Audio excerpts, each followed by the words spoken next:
More than a year ago, I walked into an Arizona pizza shop and was confronted by my own lack of familiarity with aspects of World War II. Fierce subarctic combat between U.S.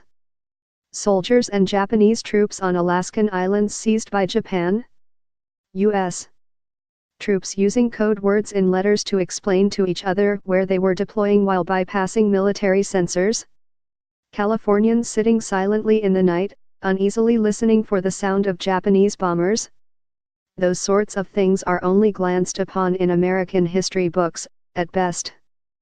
The details snapped into focus after an Arizona man, Joe Aloisi, approached the Washington Post last year with a trove of hundreds of letters written by one family, the Aids of Rockford, ill during and after World War II. The letters had been found in an abandoned storage unit that Aloisi bid on as part of his work. Aloisi's invitation was confident, "Come check out these letters," he said. "There is an amazing story here." It also came with a mystery: why had the letters been left behind in the first place? The resulting project, published Wednesday, includes a long-form story, supplemental materials, and a podcast, Letters from War, that I narrate while modern-day veterans play the roles of the Aid family.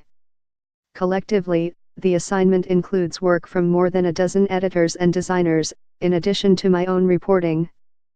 The story required consultations with historians from the Rockford Public Library, the Marine Corps History Division, and the Army Center for Military History, and hours upon hours getting to know the Aid family through their own writings.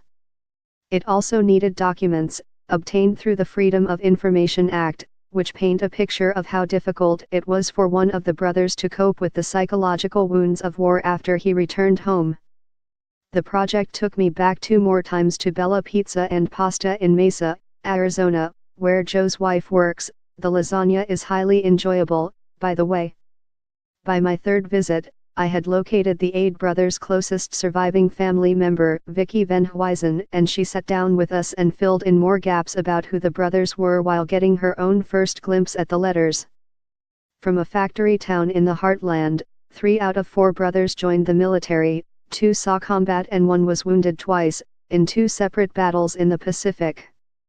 Their correspondence was preserved in large, dusty Tupperware containers that made their way from Illinois to Arizona, and now provide an intimate and at times sad look at how one family of patriots coped with the war and its aftermath. As I got to know the Aid family, I came to wonder more about my own family's history in World War II and about how American families in general preserve the history of their loved ones who serve in any conflict. So many veterans downplay their experiences or avoid talking about it, for fear of scaring or jarring their families. But there also are some who might want to share if only asked a bit more. Growing up, I knew that my maternal grandfather, Edward T. Dorey, served in the Army Air Forces in Britain, loading bombs on planes after joining out of my hometown of Chicopee, Mass.